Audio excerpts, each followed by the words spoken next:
o'zini o'lkasini, yurtini, mahallasini, maktabini, qishlog'ini, tumanini o'rganishdan boshlanadi. Koson tumani bilasizlar, respublikamizda eng qadimiy aholi yashaydigan maskanlardan biri hisoblanadi. Ana shuning uchun asrlar davomida bu yerda ayniqsa zardo'shlik, qo'l hunarmandchiligi, keyin ustalar o'rtasida naqqoshlik, turli xil narsalarni tikish, to'qish rivojlangan. Ana shuning uchun mana ayniqsa buni namunasini to'y kunlarida, bayram kunlarida, milliy bayram kunlarida, Navro'z kunlarida o'sha momolarimizni, onalarimizni, opalarimiz, qiz-singillarimizni o'sha milliy kiyimlarni kiyib chiqib, chiroyli to'qilgan kashta kiyimlarni kiyib chiqish naqadar zavq. Chunki bu milliyligimizni belgisi. Hukumatimiz mana keyingi paytda qaratyaptiki, har hozircha bir kunni juma kuni maktabda milliy kiyinish. Shu narsani odat qilishimiz kerak. Demak, o'sha ko'chada, uyda, to'ylarda milliy kiyim, o'zimizning milliy liboslarimizni nima qilishimiz kerak? Namoyish qilishimiz kerak.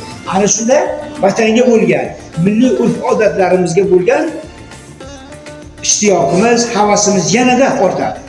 O'zligimizni mana shu orqali anglaymiz. Ana bu yerda bolalar tumanimiz ijodkorlarining asarlari qo'yilgan, kitoblari qo'yilgan. Mana tumanimizda ham zabardast ijodkorlar bor. Ya'ni Orif Omonov 20 ga yaqin kitoblar chiqdi. Shuni Koson gazetasining muharriri yoki bo'lmasa Yusuf Siddiq degan bobomiz bor. Hozirgacha o'nlab kitoblarni, detektiv kitoblarni taqdim qildilar kitobxonlarga. O'sha mana ko'p yillar davomida Koson gazetasida ishlagan, viloyat gazetalarida ishlagan.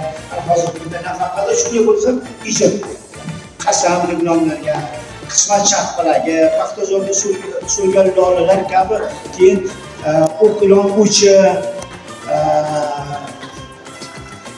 topshirgan xazina kabi kitoblari hammasi qahramonlari ana shu Koson shahrida o'qigan, falonchiga o'xshaydi, ma'lumotga faloncha kiyim kishib ketib qiziqishadi. Ana shuning uchun vatanni o'rganish, ijodkorlanish, o'zimizni ijodkorlardan boshlash kerak. Ayniqsa tadbirlarda biz ko'proq o'zimiz tanimaydigan shoirlarning she'rlarini o'qiymiz. O'zimizda ham zabardast shoirlarimiz bor. O'sha mana opamiz Yola Pirmatova marhuma juda yaxshi she'rlari yoki bo'lmasa mana Gulbahor opa Qiyosovani o'sha shu narsani yaratgan.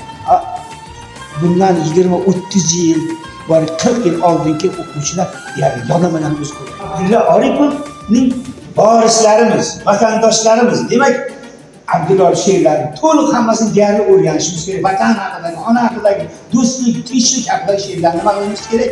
Mukammal yodlab olishimiz kerak. To'liq bo'lmasa, hech bo'lsa 1-2 band yodlashimiz kerak. Marhamat. Kim? Marhamat.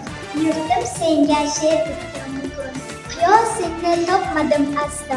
Shoirlar bor o'z yurtim butun, olam aro achagan tanho. Ular she'ri uchdi ko'p yiroq, qanotida kumush diyori. Bir o'lka bor dunyoda, biroq bitilmagan dostondir tarix. Hammamiz. Faqat O'zbekiston